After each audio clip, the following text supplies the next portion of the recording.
ಅತೀತವಾಗಿ ನಿಮ್ಮ ಪರವಾಗಿ ಧ್ವನಿ ಎತ್ತಕ್ಕಂಥದ್ದು ನಮ್ಮೆಲ್ಲರ ಕರ್ತವ್ಯ. ಅದಕ್ಕೋಸ್ಕರ ನಾವು ಬಂದಿದ್ದೇನೆ. ನಮ್ಮ ಮುಖಂಡರು ಮಾತನಾಡ್ತಾ ಇದ್ರು, FRP ಬಗ್ಗೆ ಮಾತನಾಡ್ತಾ ಇದ್ರು. ನಾನು ನಿಮಗೆ ಕೇಳಲಿಕ್ಕೆ ಇಷ್ಟಪಡ್ತೇನೆ, ಇಡೀ ದೇಶದಲ್ಲಿ ಒಂದೇ FRP ದರ ಇರುವಂತದ್ದು. ಪಕ್ಕದ ಮಹಾರಾಷ್ಟ್ರದಲ್ಲಿ ಅಲ್ಲಿ ಕಬ್ಬು ಬೆಳೆಗಾರರಿಗೆ 3,400 ರೂಪಾಯಿನ ಕೊಡ್ತಾರೆ. ಇಲ್ಲೇನ್ ದಾಳಿ ಆಗಿದೆ ನಮಗಾಗಾದ್ರೆ? ಮುಖ್ಯಮಂತ್ರಿ ಕರ್ತವ್ಯ ಅಲ್ವಾ?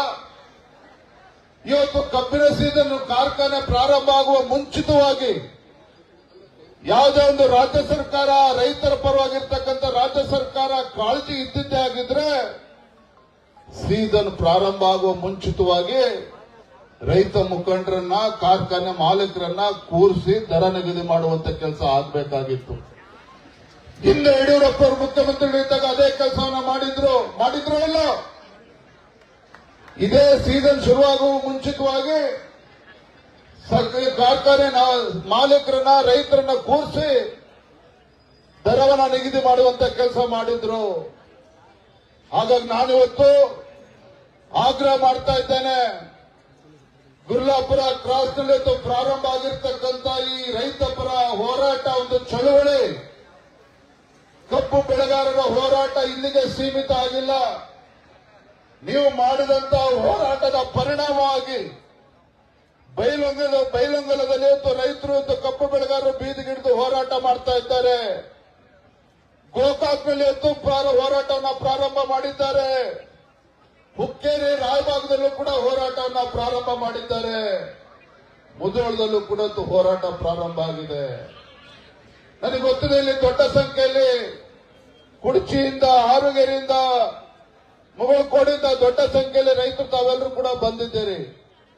ನಿಮ್ಮೆಲ್ಲರ ಹೋರಾಟದ ಪರಿಣಾಮವಾಗಿ ಇವತ್ತು ಉತ್ತರ ಕನ್ನಡ ಜಿಲ್ಲೆಯಲ್ಲೂ ಕೂಡ ರೈತರು ಇವತ್ತು ಬೀದಿಗಿಳಿದು ಹೋರಾಟವನ್ನ ಮಾಡ್ತಾ ಇದ್ದಾರೆ.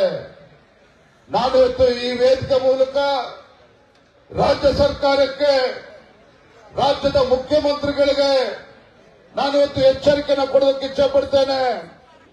ಮಾನ್ಯ ಮುಖ್ಯಮಂತ್ರಿಗಳೇ, ಮಾನ್ಯ ಸಕ್ಕರೆ ಖಾತೆ ಸಚಿವರು, ಹಾಗೇನೆ ನಮ್ಮ ಉಸ್ತುವಾರಿ ಸಚಿವರುಗಳು ತಾವೇನಿದ್ದೀರಿ. ಈಗ ಸಮಯ 1 ಗಂಟೆ 10 ನಿಮಿಷ ಆಗಿದೆ.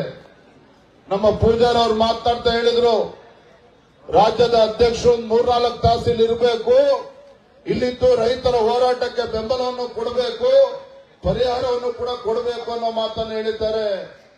ನಾನೊಂದು ಮಾತನ್ನ ಸಂದರ್ಭ ಹೇಳ್ತಾ ಇದ್ದೇನೆ, ರಾಜ್ಯದ ಮುಖ್ಯಮಂತ್ರಿಗಳಿಗೆ, ನಮ್ಮ ಮಾಧ್ಯಮದ ಸ್ನೇಹಿತರ ಮೂಲಕ ಗೌರವಾನ್ವಿತ ರಾಜ್ಯದ ಮುಖ್ಯಮಂತ್ರಿಗಳಿಗೆ ಸಂದರ್ಭ ಹೇಳಲಿಕ್ಕೆ ಇಷ್ಟಪಡ್ತೇನೆ.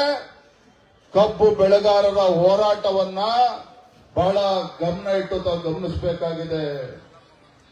ಕಬ್ಬು ಬೆಳೆಗಾರರ ನ್ಯಾಯಯುತವಾಗಿರ್ತಕ್ಕಂಥ ಬೇಡಿಕೆ ನೀವು ಈಡೇರಿಸಬೇಕಾದಂತ ಕರ್ತವ್ಯ ರಾಜ್ಯ ಸರ್ಕಾರದಿದೆ.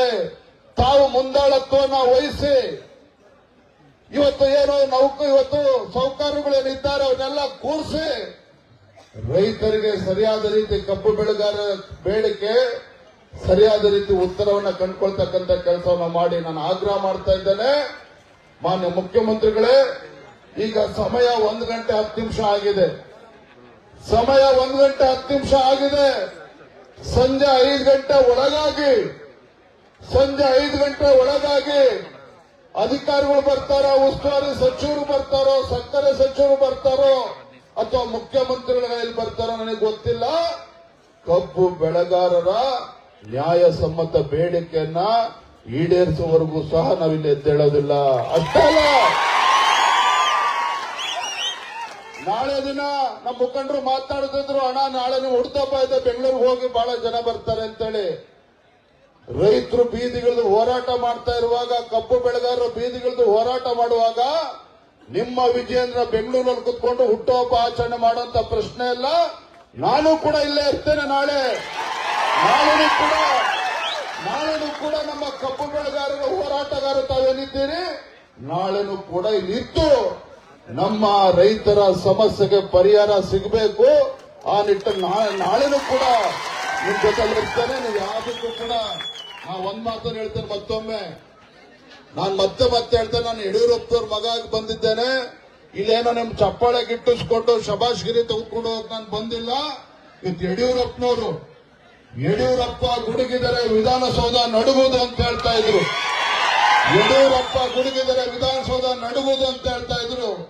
ಆದ್ರೆ ಇವತ್ತು ಹೇಳ್ತಾ ಇದ್ದೇನೆ, ಇವತ್ತು ಬೀದಿಗಿಳಿದು ನಮ್ಮ ಕಬ್ಬು ಬೆಳೆಗಾರರನ್ನು ಹೋರಾಟ ಮಾಡ್ತಾ ಇದ್ದಾರೆ. ಈ ಹೋರಾಟದ ಕಿಚ್ಚು ಇಲ್ಲಿಗೆ ಆರಿಸ್ತಕ್ಕಂಥ ಕೆಲಸವನ್ನ ರಾಜ್ಯ ಸರ್ಕಾರ ಮಾಡಲಿಲ್ಲ ಅಂತ ಹೇಳಿದ್ರೆ ಇಡೀ ರಾಜ್ಯಕ್ಕೆ, ಈ ರೈತರ ಕಿಚ್ಚು ಇಡೀ ರಾಜ್ಯಕ್ಕೆ ಹರಡ್ತದೆ. ಅದಕ್ಕೆ ಮುಂಚಿತವಾಗಿ ರಾಜ್ಯ ಸರ್ಕಾರ ಎಚ್ಚೆತ್ತುಕೊಳ್ಬೇಕು ಅನ್ನೋ ಆಗ್ರಹವನ್ನ ಈ ಸಂದರ್ಭದಲ್ಲಿ ಮಾಡ್ತಾ, ನಿಮ್ಮ ಹೋರಾಟ ಇವತ್ತು ನ್ಯಾಯಬದ್ಧವಾಗಿದೆ. ನಿಮ್ಮ ಹೋರಾಟಕ್ಕೆ ಜಯ ಸಿಕ್ಕೇ ಸಿಗ್ತದೆ. ಯಾರು ಕೂಡ ಅಂಜುವಂತ ಪ್ರಶ್ನೆ ಇಲ್ಲ ಅನ್ನೋ ಮಾತನ್ನ ಈ ಸಂದರ್ಭದಲ್ಲಿ ಹೇಳ್ತಾ, ಇವತ್ತು ನಾನು ಕೂಡ ಸಂಜೆ 5 ಗಂಟೆ ತನಕ ಗಡುವನ್ನ ನೀಡಿದ್ದೇನೆ. ಮತ್ತೊಮ್ಮೆ ಹೇಳ್ತೇನೆ, ಉಸ್ತುವಾರಿ ಸಚಿವರಲ್ಲಿ ಇವತ್ತು ರೈತರು ಇವತ್ತು ಯಾವುದೇ ಅಹಂಕಾರ ಇಲ್ಲ. ರೈತರು ಯಾವುದೇ ಸೊಕ್ಕಿನಿಂದ ಇವತ್ತು ಇಲ್ಲಿ ಕೂತಿರ್ತಕ್ಕಂಥದ್ದಲ್ಲ. ರೈತರು ತಮ್ಮ ಹೊಟ್ಟೆ ಪಾಡು. ಇವತ್ತು ಸಾಹುಕಾರರು ಒಳ್ಳೆ ಆರಾಮಾಗಿರ್ಲಿ, ನಮ್ದೇನು ತಕರಾರಿಲ್ಲ. ಆದ್ರೆ ಅವರು ಆರಾಮಾಗಿರ್ಬೇಕು ಅಂತೇಳಿ ನಮ್ಮ ರೈತರು ಕೂಡ ಆರಾಮಾಗಿರ್ಬೇಕು. ಅವರು ಕೂಡ ತುತ್ತು ಅನ್ನವನ್ನು ನೆಮ್ಮದಿಯಿಂದ ತಿನ್ನುವಂತ ದಿನಗಳು ಬರಬೇಕು.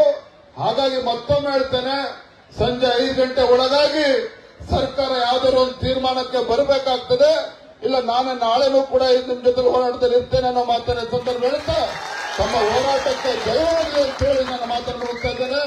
ಬಲೋ ಭಾರತ್ ಮಾತಾ ಕಿ, ಬಲೋ ಭಾರತ್ ಮಾತಾ ಕಿ. ರೈತ